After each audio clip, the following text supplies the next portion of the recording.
Hey, my friends, we will be right back to the show. But I have a question for you. Are you struggling with the impact of childhood trauma? Well, know that you're not alone. I'm here to let you know that I'm starting a brand new weekly coaching group that includes a year of life coaching, accountability, support, habit and goal setting, and more. I'm starting a waitlist for the group right now, and I'm only taking a handful of people. And I'll let you know that through this personalized coaching, we'll work together to help you understand how your childhood trauma has shaped your beliefs, behaviors, emotions, and will help you create a roadmap for healing and growth. Right now, you can schedule an absolutely free coaching session with me and get put on the wait list if you go to thinkunbroken.com. My friends, it's your time to turn your trauma into triumph, breakdowns into breakthroughs, and become the hero of your own story. And I'm here to support you in doing that. Just go to thinkunbroken.com to register for a free coaching call with me and to get put on the wait list for the brand new weekly coaching program. We'll be right back to the show. But before we do, I want to tell you about today's sponsor, factormeals.com, where if you go to factormeals.com/unbroken50 and use the code unbroken50, you can get 50% off your first order. That's factormeals.com/unbroken50. If you're like me and you are a person who is busy trying to create a life, heal, work on their health, wealth, and relationships, and not to mention deal with the day-to-days of normal life, you do not have time to be going to the grocery store and trying to figure out what you're going to cook every single day of the week. In fact, one time I did the math and I realized I was spending over 15 hours a week at the grocery store and cooking. When I added Factor, I got to use that time for myself, for my family, for my friends, for my community, and for my business. And so if you're in the place where you need some more support in the kitchen, head to factormeals.com/unbroken50 and use the code unbroken50 to get 50% off.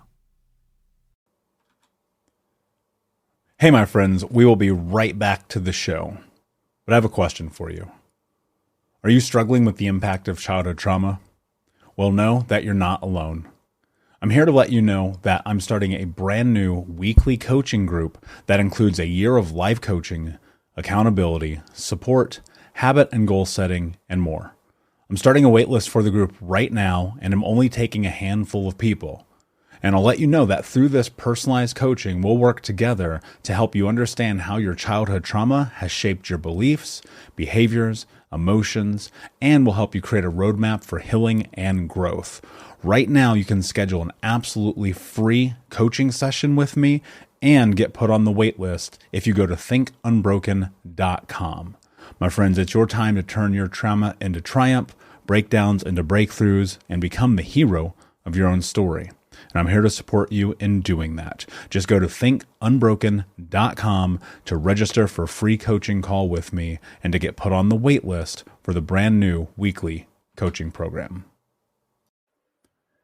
Hey, Unbroken Nation. Very excited to be back with you again today. First and foremost, as always, thank you for listening. It means the world to me.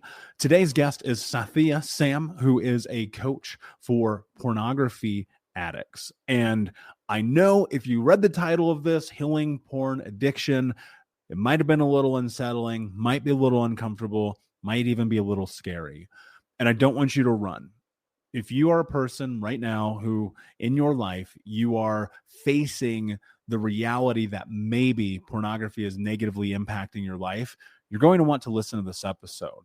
And the reason why is because, like, the truth of it is that porn impacts people, men, women, doesn't matter, all across the world in ways that are so negative and detrimental. Even myself, I've been through my own battle with it.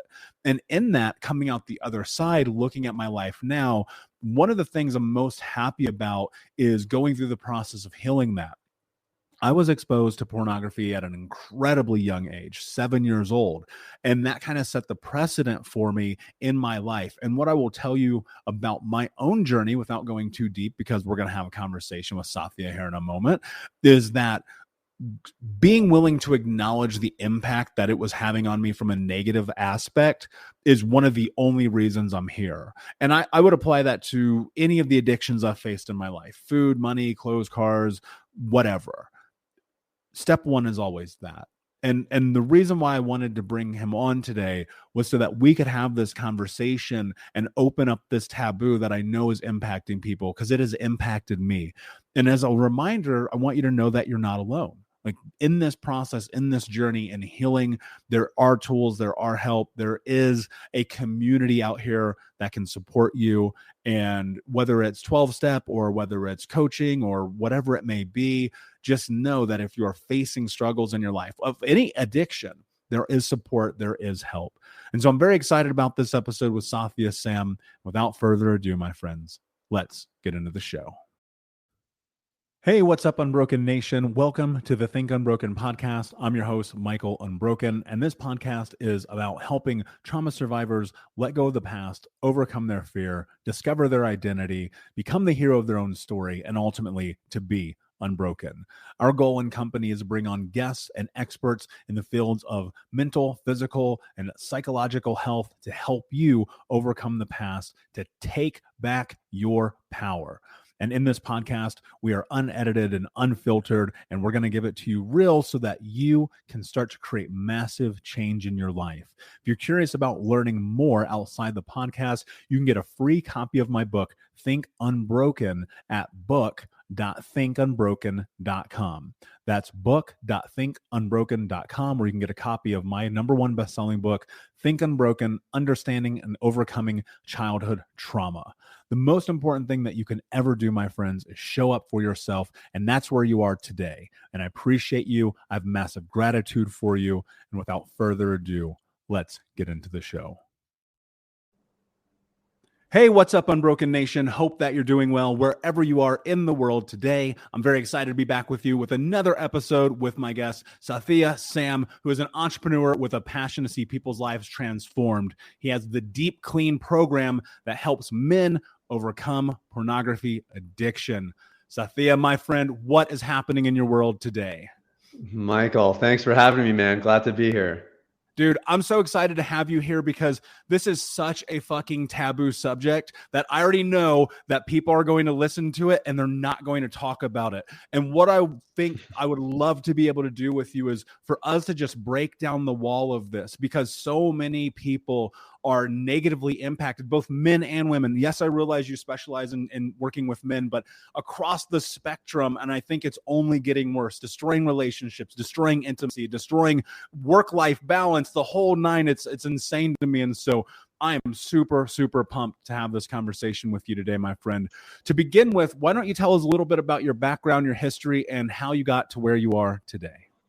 Yeah, I mean, for starters, man, just kudos for being willing to talk about the subject. Like you said, it's very taboo. Not a lot of people are willing to go here, myself included. You know, I grew up in a Christian home. My dad was a pastor. My parents actually forked out the money for us to go to Christian school. So I was my life was pretty sheltered, I would say. And you would think somebody with that kind of upbringing would probably not fall into things like pornography, especially when you have, like a moral compass that's sort of instilled at a young age. I got exposed to porn in the computer lab of my Christian school when I was 11 years old. And that was in 2001, bro. Like, this is before broadband internet, before the smartphone, you know what I mean? And it just goes to show you that, like, the rampancy of pornography is unreal. And we'll get into all of that. But that began a 15-year journey with it. It gradually got worse and worse. In high school, I was dependent on it. And I would say in universities where I was really addicted, I needed it pretty much every day. I couldn't go without it. It took the edge off. It was kind of my reward system for a long day of work at school. And then I tried to get some help, you know, and people weren't talking about it. There weren't tons of resources out there. And it was never really crystal clear, like, what's actually required of somebody to get free of porn addiction, because it was really relatively under-researched and just not really known much about. And so it was a lot of experimentation, guessing and checking. I was a bit of a human guinea pig, I think. And so I purposed in my heart that one day I'd figure this thing out. And when I did, I would do everything in my power to help as many other people as possible get free. 2016, February 2016 to be exact, was the last time that I engaged with any sort of compulsive sexual behavior, porn, masturbation, anything along those lines. I said no to it after that. And I've been running Deep Clean for about 3 years now, helping guys around the world get free as well. Man, that's so beautiful. And I think about the reality of exposure to porn probably being more detrimental than ever. You know, I got a little bit of age on you, and I remember the first time that I saw porn, I was actually only 7 years old, and it was on a VHS tape. And this was something that was in my home because my uncle, who had been in prison, had it there, and I didn't really understand what I was looking at or what I was watching. And it really impacted the way that I thought about sexuality, human beings, and everything for a very long time. And you lead to that place where, you know, you do the 5th grade class where they separate the boys and the girls and they talk about sex. And then you're like, okay, we got to go figure it out. You know, and I think now it's so rampant. Your phone is a walking porn library. I mean, I remember not recently, it was a few years ago, I was on a bus in Portland, and the guy in front of me was literally watching porn on his cell phone. And I'm just thinking to myself in this moment, like, that is compulsive behavior. That is trauma behavior, very likely. Obviously, I don't want to diagnose someone I don't know. What I want to start with here is, like, I just feel so deeply that right now people are being impacted by this in ways that A, they probably don't even recognize, and B, that is destroying their life, and they're trying to wrap their head around what's happening. So what I'm curious about, from a starting point, how would you define pornography addiction, and what are the signs that one should look for as self-awareness or acknowledgement if they feel like their life is being detrimentally impacted by this? Yeah, it's a great question. And the reality is, like, if you look at the DSM, porn addiction is not there. You know, there's other behavioral addictions like gambling, like video games even are acknowledged. But the research on pornography is really behind, because it's such a taboo subject. What we know, though, is that when people have an unhealthy, damaging relationship with anything, whether it's smoking, video games, alcohol, or porn, there's a couple qualities that start to surface. Number one is desensitization. And that is where the content you are watching no longer gives you that same stimulation or that same arousal. And so it leads to a seek or a search for more intense content. So that might mean a greater level of volume, but usually what it means is people start watching stuff that they never thought they'd watch in a million years, but they're experiencing that classic addiction symptom of desensitization. Second one is that you start to engage in riskier behaviors to acquire the substance or to engage in the behavior. The gentleman on the bus watching pornography on his phone is a great example. That's actually a high risk situation. He's in a public environment. He's going to get exposed. He doesn't care. He's going to do it anyways. Very classic indication of an addiction. And I think the other one that we see really quite often is that it starts to impact your day-to-day living in a negative way. So you're not able to maintain social commitments. When guys come to me, sometimes it's because they got fired from their job because they were watching porn at work, or they weren't showing up to calls on time because they stayed at home and watched porn instead. There's a whole gamut there. But when it starts to impact your day-to-day functioning, that you can be pretty much assured that you have a very damaging relationship with pornography and anything like it. So I think as a starting point, Michael, that would be the outline. For people who, I don't necessarily want to step in this from a 12 steps perspective. I know we're going to talk about some of the pillars of deep clean with you, but what I'm curious about is, do you feel as though maybe, actually, let me put it in this context. When I found myself in my late teens, early 20s, consuming porn every single day, multiple times a day, I didn't feel like anything was wrong. It wasn't until I started to notice, like, holy shit, I have no intimacy with partners. It's the only thing I'm thinking about. It's impacting my life to this point where I can't do anything. Did I change? And what I'm wondering is, in that acknowledgement and looking at perhaps behaviors that you have, is there a way to mitigate a risk of, like, hitting a rock bottom with this where it starts to destroy your life? Oh, it's really hard to say. I mean, like, my personal opinion is that porn is basically like cocaine.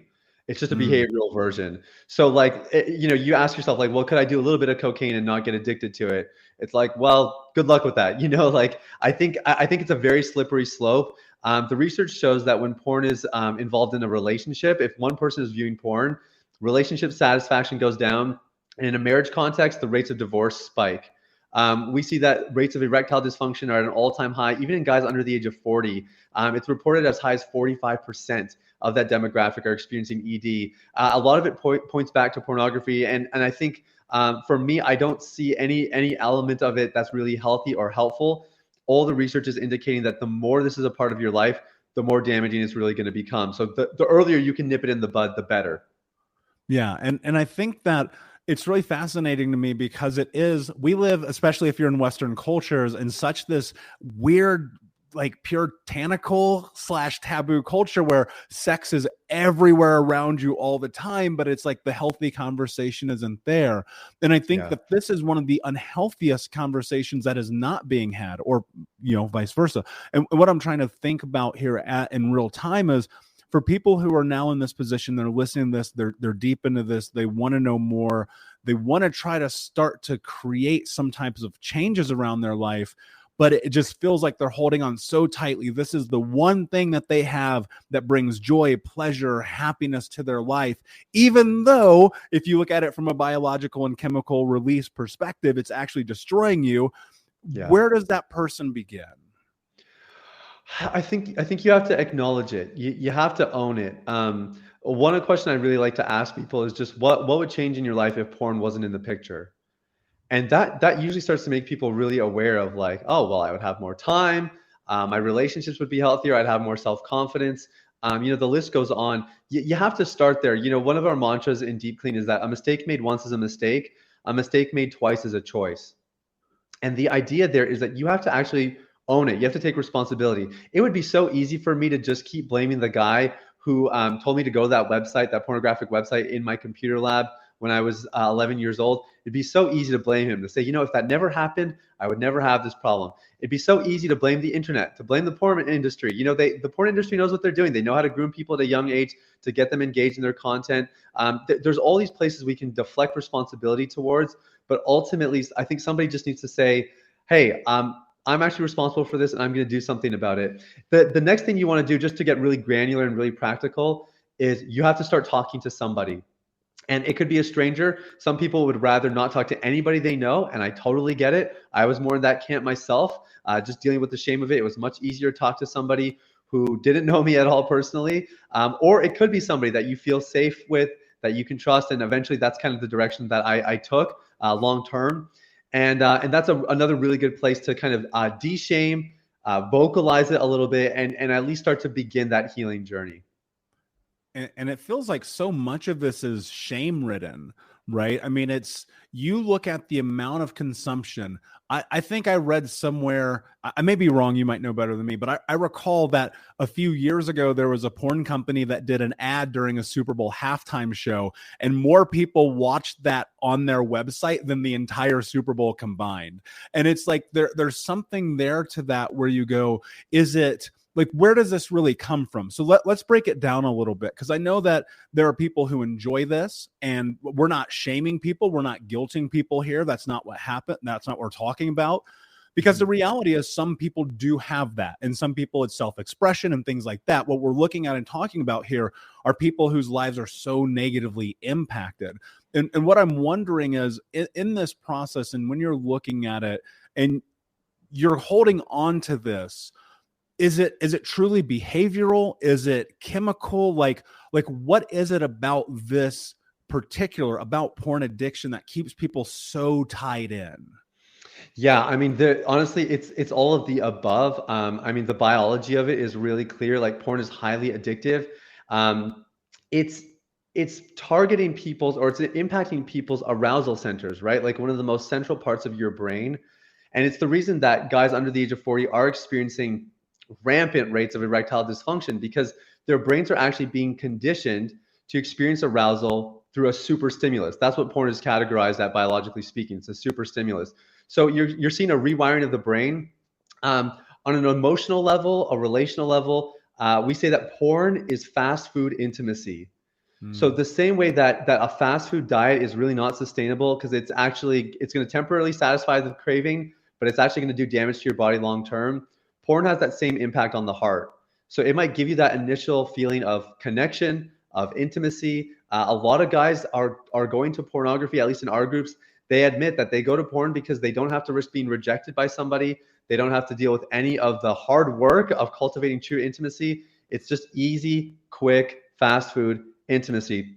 And so long term, it starts to erode their capacity for meaningful relationships, their ability to actually show up emotionally. And the other arena, and this is the angle I come from, because I am of a faith background. I identify as a Christian, and the spiritual component is really important. And morality aside, and even the specifics of Christianity aside, we could categorize spirituality as purpose and values. And when porn really starts to get a stranglehold on your life, it starts to impact your outlook on your future, the hope that you have that you might actually do something great in this world, and the confidence that you carry to actually carry it out. And all of those areas are big enough that they're worth us paying attention to, because we don't want to be damaged biologically. We want to have healthy relationships, and we want to have a strong spiritual life. And I think if we don't, then porn can really wreak havoc in those areas. Yeah, and it feels like to me that I think about this idea of intimacy being so much greater than sex. And I think people often misconstrue that. And so what I would love for you to talk about is in your own journey, because I think perspective and context matters so much. What I'd love for you to talk about is kind of the shifts, the changes, the steps, the approaches that you've taken, and kind of where you started this journey and what practical things you implemented in your life to get to where you are today. Yeah, so this is the question, isn't it? So I as I mentioned, I started by kind of reaching out and talking to people about it. I had so much shame that the mere act of just talking to someone else was like 1,000 pounds off my shoulders. It was Let me ask you really this helpful. question real quick. I think this would be really Please. important for that context specifically. And I apologize Please. for interrupting. I try not to do that, but I think this is important. How do you get yourself to have that conversation when there's so much shame that you feel inside? For me, I had to weigh the pros and cons. Like, would I rather stay stuck in shame, feel terrible about myself every day, and continue this habit, or take a risk, but know that on the other side could be some liberation and at least a step towards recovery? And I had reached a point personally where I was so sick of it. I was so sick and tired of the shame. I was sick and tired of feeling like a failure, experiencing all these impediments in my life, that I was like, I'm done. I have to do something. So that's what it was for me. I was willing to kind of take a risk. Does that make sense, Michael? Yeah, absolutely. Yeah. So you make that decision, you're looking at your life. Was there I have come to find, unfortunately, that typically a rock bottom, for lack of a better term, is often needed to create massive change in one's life. Can you paint us a picture of what your life looked like as you stepped into that step? And then again, if you'll kind of like go into the practical steps you've taken over the years to get to where you are. Yeah, the biggest thing for me was potential. So I really felt like, I had all these big dreams. I wanted to make a difference in the world. And I was very aware that porn was affecting my productivity, like at a really kind of surface level, practical kind of level. And so I wasn't able to do as much, but I could feel it starting to erode my self-confidence. And so for me, that was like, oh my gosh, like I know there's people out in the world that I can be helping that I'm not going to help if I keep struggling with porn. Relationally, I was way too scared to get into a romantic relationship because I didn't want to bring the baggage. I think I just knew enough. I knew that that having porn in a relationship for me was not going to work, especially for the kind of people that I wanted to be with. Like I said, I identify as a Christian. So in that circle, porn is not really, it's not within our moral framework. And for me, I was just too scared. I was too scared to get into a romantic relationship and bring the baggage in. But again, I also just had no confidence. I felt like who would want to be with me because I felt really worthless about my own behavior. And then the spiritual thing was also really motivating for me because I thought for me to really express my spirituality the way I want to, I didn't want to be a hypocrite. And I sort of had a bit of an internal conflict going on there. And for me, I wanted to have a strong spiritual life. And so those were the things, kind of the state of affairs when I was actually making some steps towards freedom. And in that, again, I think a huge part of that is acknowledgement and looking at it and being willing to have, for lack of a better term, the courage to take that first step. I mean, I apply that in the same capacity to the people that I coach in the trauma space, because I believe entirely you've got to be willing to see what's on the other side of that decision. And I know that there are people who have had, And I think you're right. I think porn is like cocaine. I've never done cocaine, but I've done a lot of porn. And let me tell you this, like the hardest thing that one of the hardest things I've ever done was be able to remove it from being a negative implementation in my life, remove it from being this thing. And for clarity, like it's something that on the occasion I consume with partners and things of that nature. Like I just want to lay it out here to keep it honest with the audience and you for this conversation. Yeah. When I had never stepped into the ideation of doing the work, discovering trueness about myself, what my values were, coming to your point, which I think often are the most important things to dictate what you do with your life, I think you kind of get trapped in things. And so when you started to step into this, and I don't know if this is true or not, but were there fallbacks? Were there relapses in this process? Or was this just a complete cold turkey for you? The reason I'm asking you this is because when I have the unhealthy relationship with it in the same way I have with many other things in my life, including food and exercise and the whole nine, being an addict, I will self-proclaim, I have found that there have been these moments where I fall back, I go do the same behavior again, and then I course correct because I have a better understanding of myself. And then it just becomes eventually, I think it's through education and being aware of myself that I remove those habits from my life. What I'm curious about, because I know that so many people, and myself included in this conversation, have gone to this place where like, I quit, no more. I'm buying the app. I'm doing the thing. I'm deleting it. I'm going to turn off the internet. I'm going to get a flip phone. I'm not even going to go to the bookstore. Right. And then because of, I don't want to call everyone an addict. I think that'd be unfair and generalizing, but because of that impulse that we have, there's still that moment that we go back. What do you do in that moment? And did you have that moment for yourself? Yeah, I had tons. And we really teach our guys that relapse is a part of recovery, in the sense that the goal is not to go 90 days. We want you to go 90 years. And to really effectively have any kind of long-term change, it's much more interesting to have gradual progress than dramatic progress, because dramatic progress is hard to sustain long-term. Gradual progress is much more manageable. What we encourage people is actually when you have a relapse, you want to leverage those experiences by asking yourself two things. So we actually have two things in our groups that we always have guys ask. Number one, what need was it meeting? So trying to identify what was the underlying driving force that led you to watch. It's so easy to just be like, oh, I'm a guy, I was horny, I just have these urges, it was just a weak moment or whatever. There's always something underneath. I shouldn't say always, but generally there's something underneath. And the better you can articulate the need and the underlying force that drove you to make that decision, the more you're going to be able to learn from it. And then the second question we ask is, what would you do differently? So next time you're in that situation where you're really stressed or you're vulnerable, or sometimes guys have a hard time when they travel and they're alone or they're out of their routine. What are you going to do differently next time to make sure that doesn't happen, to make sure that there's a better outcome? So that's a great starting point. But I would just let people know I had tons of relapses along the way. For me, it was about 3-4 years of really earnestly trying different things and it took me time to really figure out what worked for me and what was going to actually help me stay away from this stuff long term. So yes, there are relapses along the way.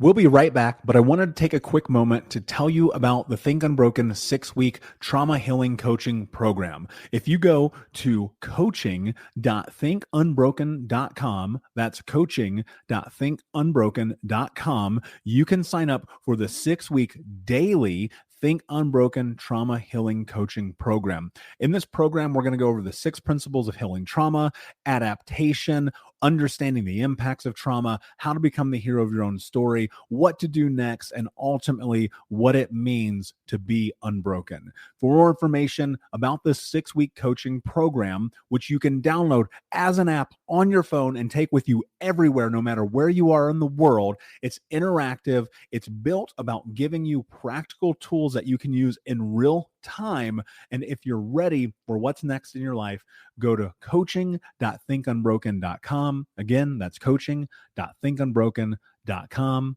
Now let's get back to the show. Yeah, and I have found that one of the things I always convey to people is, can you increase the distance of time between? right? Because that means you're learning, you're growing, you're really starting to sit with it, right? Yes, yes. Okay, so I'm so glad you mentioned that. So the word we use in our community is trend line. We're always saying we're not counting streaks. We don't really count how many days are you free, but what we're looking at is the trend line. Like, what is the gap between? And if that gap is progressing, it could be small or it could be large, doesn't matter. But as long as it's progressing, then we're super happy. And I think that's the mentality you have to have when you're focused on inner transformation. If all you care about is outer transformation and just trying to modify the behavior, then you can count your streaks and whatever else. But because we're interested in long-term success and the transformation of the heart and the individual of the person, then yeah, we do the same thing, Michael. We really pay attention to the gaps. Do you feel like having a time restricted calendar against this is a bad idea? Because I'm just curious, because I think what happens is people will go like, I made it 37 days or I made it 90 days or whatever the arbitrary number is. And then it's like, boom, right back to the old behavior.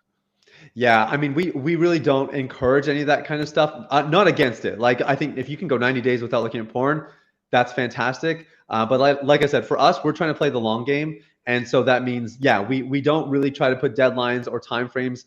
Instead, we're trying to tell people focus on the internal aspects, and then the behaviors will take care of themselves. What do you think are the internal aspects that people should be focusing on? So we have 3 core pillars of recovery and deep clean, and each pillar has a mantra. So the first one is self-awareness. And the idea is that if you are not aware, it cannot be repaired. So cultivating that self-awareness is really helpful to get started. The second part is healing. And Michael, you are like so excellent in this area. This is where you're recovering from traumas. You're paying attention to parts of your past that have contributed. You're really just seeking a place of healing and health and wholeness for your emotional and your psychological life. And our operating sort of mantra there is he who is the most vulnerable gets healed the quickest. And so the idea is that the more transparent you are, the more willing you are to be vulnerable, especially in our community, the more quickly you will get healed and you'll be able to move on to our third pillar, which is identity. And identity is really just seeing yourself for who you really are, understanding yourself as a person of value, someone who is worthy of unconditional acceptance. It's one thing to understand it in your head. It's another thing to really understand it in your heart.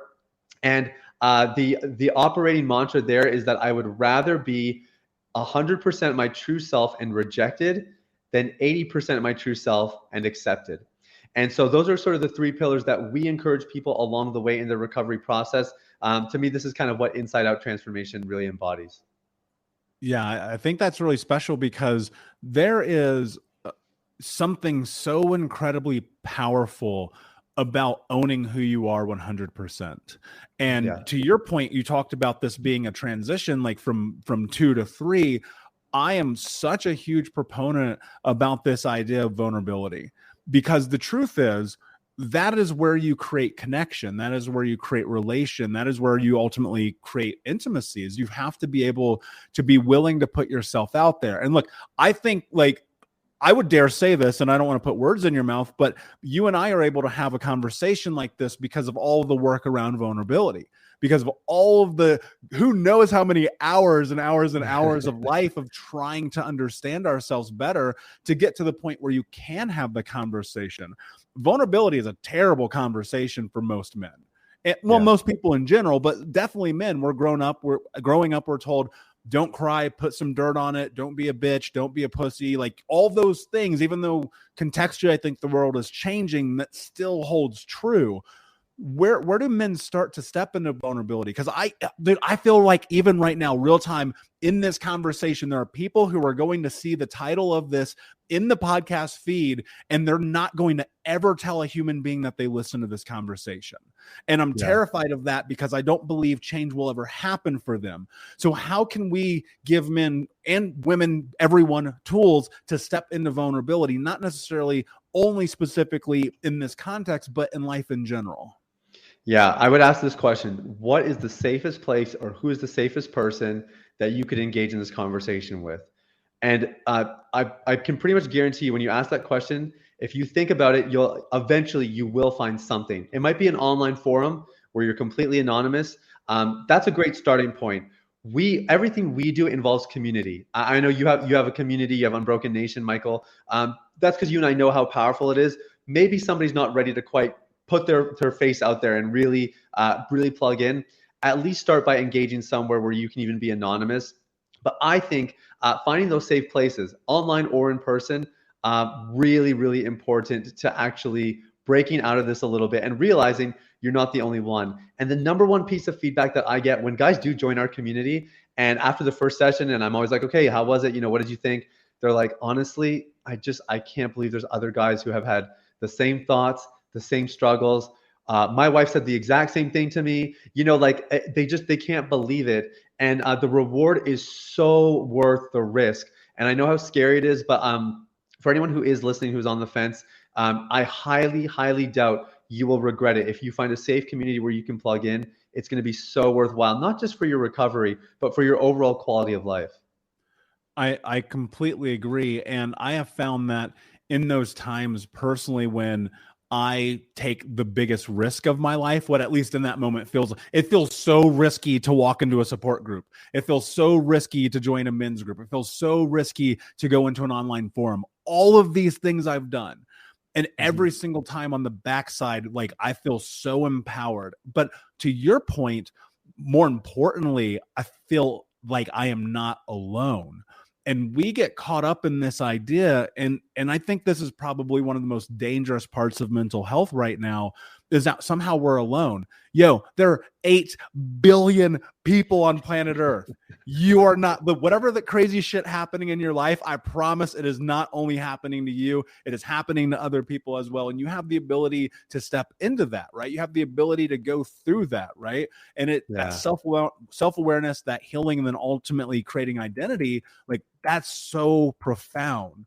One of the things I want you to talk about here as well is the identity aspect of this, that third pillar of yours, because A, I don't know that necessarily people understand what identity is. And if you could define that, that would be incredible. And then B, how do you start to frame and create that identity in your life as you step through this addiction?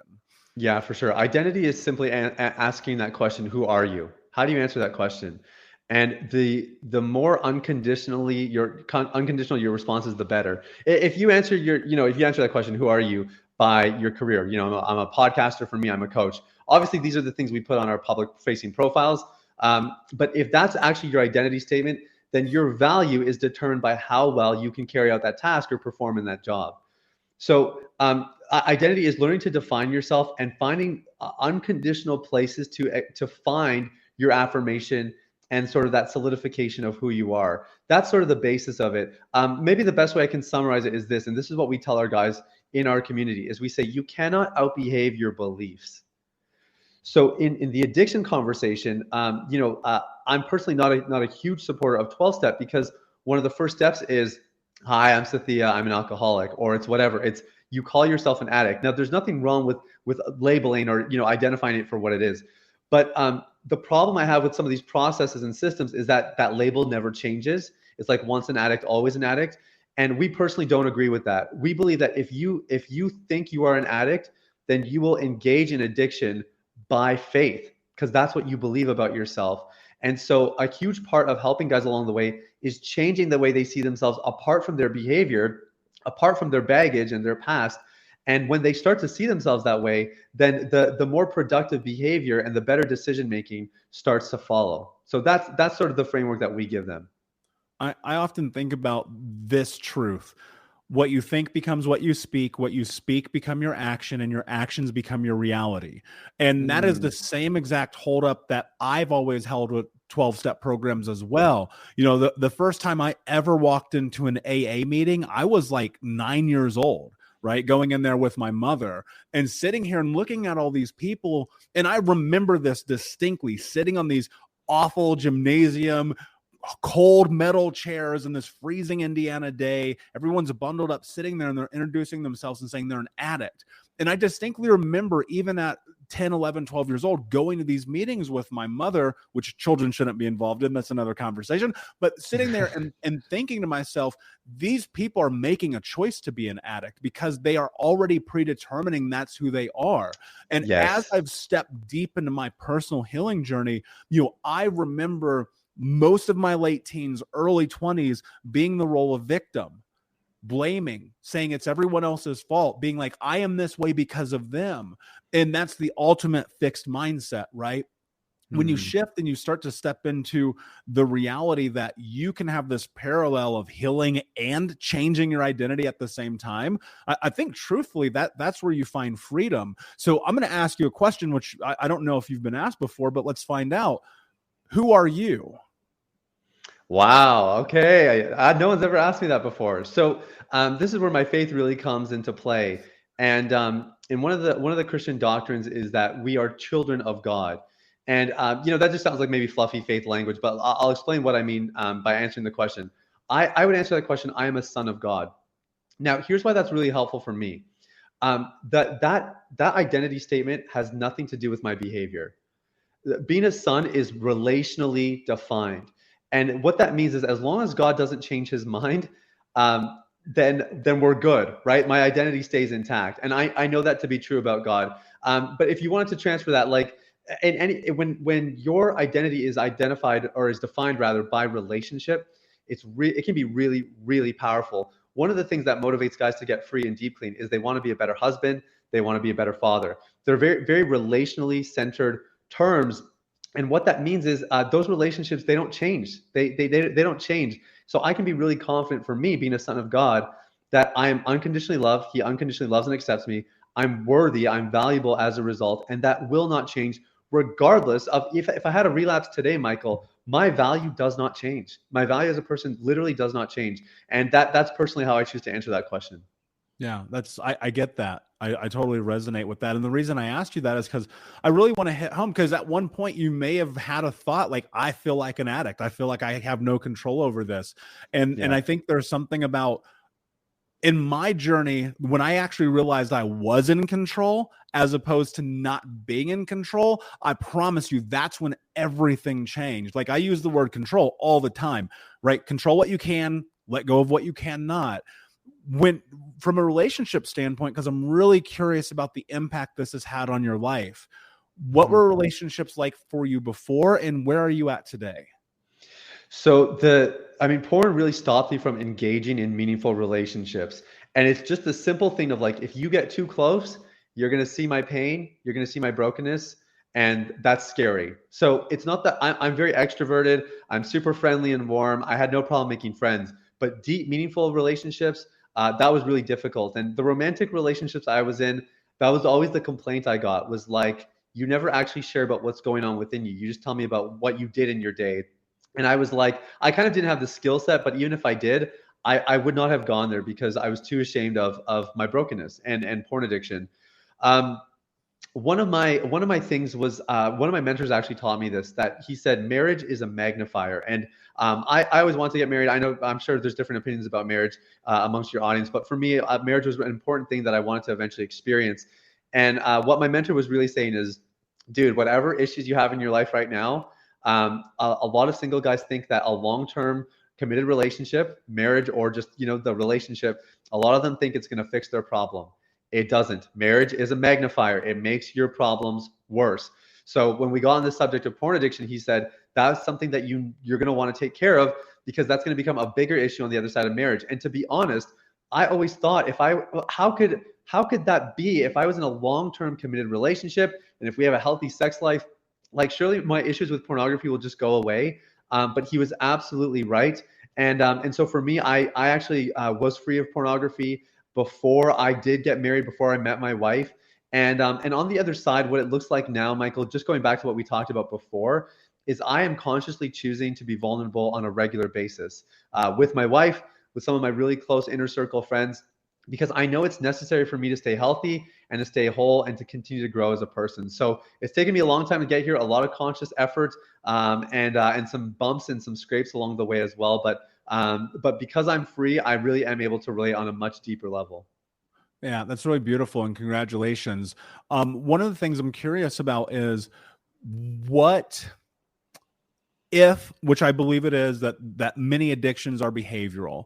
What have you done to replace those behaviors? What behaviors now have you intermingled into your life to keep you afloat? Yeah, I mean, a huge part of the recovery process really is self-discovery. It's just learning more about yourself and what makes you tick. I have two things in particular that really help. One is physical fitness. taking care of your physical health is really, really good. It reinforces your personal value, but it's also just very healthy for your brain, healthy for your mind. It keeps you in good space. My other mantra is work hard, rest hard. And so I really make sure I get gaps in my day. I take Saturdays off. I fast 24 hours a week. I do a 24-hour phone detox, tech detox every week. So I have little practices like that in place that just keep me healthy. They keep me sharp, and they allow me to really show up in my meaningful relationships, to show up here when I'm doing work, and I would say just make better decisions and really stay focused on a dream and a vision. Yeah. Do you have a level of clarity around the kind of life that you live right now? I think often people just nonchalantly, for lack of a better way to phrase it, move about the world. Have you had to get extremely clear about who you are?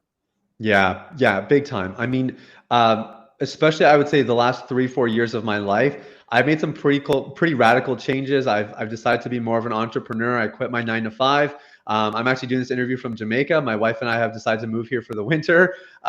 We've made some radical decisions because we're like, you know what, life is short, and we're not going to get caught up in a rat race. We're not going to get caught up just trying to keep up with the Joneses. We've just tried to identify what really means the most to us. What do we want to do with our lives? And then figuring out what's it going to take to do that. And so, yes, the short answer is yes.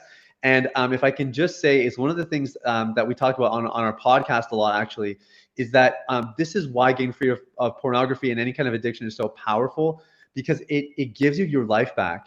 And like, I see the difference I'm making in other people's lives now. The idea of being on a podcast like this to me is like an incredible opportunity and experience that I just would not have had if I wouldn't have got rid of my addiction. And so, yeah, absolutely, man. We've gotten super clear on what we want, and we're going after it without any apology. I love that. And that's beautiful. And I look at my life too, and I go, man, if I would still be doing all those things I used to do, I promise you I would not be having this conversation right now. Yes. Right. Yes. 100%. And one of the things I want to bring attention to as well is, you, in this relationship, you have a wife, you have a partner, you have someone who is, I assume, obviously very supportive of you. What is your advice to people who are going through this process? They're struggling, maybe they're at their beginning, or someone has called attention to it in their life, then they're starting to recognize the addictive behavior patterns. As a spouse, as a partner, as a support for that person going through this, what advice do you have for them? That's a great question, and one that we work through a lot. I actually, I have the privilege these days. I work with a lot of like professional athletes, doctors, entrepreneurs, that kind of thing. And one of the athletes I'm working with right now, we're working through this exact conversation, because he needs to have a conversation with his fiance and explain to him part of his past. So what I always say is, as long as you go into the conversation with you being the priority, it will be a failure. The best thing you can do to prepare yourself for maybe having this dialogue, which I guess maybe that should be my answer first, is you do have to have the conversation with your significant other. But what we want to actually figure out is, how do we do this in the best way possible? And a lot of guys go in being like, hoping that, they don't respond too much, and hoping they don't get too hurt in the process. And they're so self-focused. So the first exercise I have people go through is, I say, all right, what you're going to do is you're going to pull out your journal. We're big on journaling in our community. And I want you to just imagine what it is like to be in her shoes to hear that news. Imagine what it's like. Imagine the roles were reversed, and she finds out that in a past life that you were buying sex, or that you've been watching porn for 20 years. Imagine that you were finding out those things about them. What would be your response? Just really coming from it with empathy and an understanding heart. And it does two things. Of course, it's going to give you a framework to sort of, I guess, comprehend what they're actually experiencing when you share this news, so that you're not so focused on just getting everything off your chest, but that you're actually really conscious of them. But secondly, and much more importantly, if the conversations are done correctly, they will actually foster connection, as opposed to interrupting it. And I think when it's not done properly, people do feel disconnected, and they feel like, oh my gosh, I've driven a huge wedge between us. I should have never told them. But actually, it is okay. It is okay if there's some friction in the conversation. I'm not saying it's going to be all daisies and roses and they're just going to take it in stride. But if you do it with the heart of, I want to increase our connection, and I know we have to keep having this conversation, that goes a really long way. So I think that would be a good starting point. And on the other side, as a spouse or partner receiving this information, what advice would you have for them and the best way to be supportive or to hear or just to be there? What are your thoughts there? Yeah, my first thing would be it's okay. Like you're probably going to feel really upset. You're going to feel betrayed. You're going to probably have feelings of maybe not being good enough or that kind of thing. All of those feelings are totally valid. They're totally legitimate. And the worst thing that somebody who's experiencing betrayal could do is nullify or invalidate their own experience and their own emotions. So it's okay. Sit in it. And then I would encourage them to find some community and support themselves. There's actually lots of betrayal communities out there for betrayed wives or spouses or partners or whatever. That's a really, really good way to just give yourself a place to process. One thing we see couples do is they try to process things with each other when they get started in the conversation, and it usually does more harm than good. It's much better to have like other resources where you can go and have those conversations and then come back and talk together once you've just processed it a little bit. So that would be my biggest thing is your experience is totally valid. And if you're feeling hurt or pain, you should. It would actually be weird if you didn't. And the second thing is there are supports out there for you as well, and you deserve those things. And that's probably going to be necessary for you to heal from the experience. Yeah, I agree with that. And one of the things I teach my clients all the time, if they're in a relationship and they've gone through something pretty traumatic in it, is you got to go through the process of healing both together and separately. Because Exactly. you cannot be each other's therapist. You cannot be each other's coach. That's not your job. My friend, it's been so incredible having this conversation with you. Before I ask you my last question, can you tell everyone where they can find you? Yeah, so if somebody's looking to get started on the journey or they want to understand our framework a little bit better, they can go to ultimaterecoveryguide.com, and that'll give them a free ebook. It's just a small ebook that kind of explains our processes and how we walk people through the recovery journey. So ultimaterecoveryguide.com. And you can actually, we have some other resources. Like I said, we have a podcast, mailing list, that kind of thing. But that would be a good place to start, and you can find the rest after. Amazing. And of course, we will put all of those links in the show notes for the Unbroken Nation. My friend, my last question for you is, what does it mean to you to be unbroken? I think it goes back to what we talked about earlier, Michael. To me, being unbroken first means accepting your brokenness, and that vulnerability piece of just loving yourself, who you are in this moment right now. And then I think, we often talk about in spirituality, we say that, God loves you so much that he'll meet you exactly where you're at, but he loves you too much to keep you there. And I think to be unbroken means that you embrace the broken parts of you, and then you move forward and you heal and you take steps and you become everything that you were made to be to make this world a better place. Beautifully said, my friend. Thank you so much for being here. Unbroken Nation, thank you so much for listening. Please like, subscribe, comment, share, tell a friend. And until next time, my friends, be unbroken. Unbroken Nation, hope that you just got a tremendous amount of value from today's episode. I want to know what you think. Please do me a favor and review, rate, and share the episode with 3 friends on social media today. It would mean the world if you did, because ultimately at the end of the day, creating community and connection is how we heal generational trauma in the world. And I need your help to do that, Unbroken Nation. So if you're on iTunes or Spotify or wherever you are, please like, comment, share, review. I want to know not only what you like about the show, but how I can make the show better, how I can make this further about helping you on your healing journey. So do me a favor, and when you do, shoot me a screenshot of you making the review to my DM at Michael Unbroken on Instagram so that I can have a conversation with you, say hi, and more importantly, so I can share it with the Unbroken Nation. Thank you so much, my friend. Hey, my friends, we will be right back to the show. But I have a question for you. Are you struggling with the impact of childhood trauma? Well, know that you're not alone. I'm here to let you know that I'm starting a brand new weekly coaching group that includes a year of live coaching, accountability, support, habit and goal setting, and more. I'm starting a waitlist for the group right now, and I'm only taking a handful of people. And I'll let you know that through this personalized coaching, we'll work together to help you understand how your childhood trauma has shaped your beliefs, behaviors, emotions, and will help you create a roadmap for healing and growth. Right now, you can schedule an absolutely free coaching session with me and get put on the wait list if you go to thinkunbroken.com. My friends, it's your time to turn your trauma into triumph, breakdowns into breakthroughs, and become the hero of your own story. And I'm here to support you in doing that. Just go to thinkunbroken.com to register for a free coaching call with me and to get put on the wait list for the brand new weekly coaching program.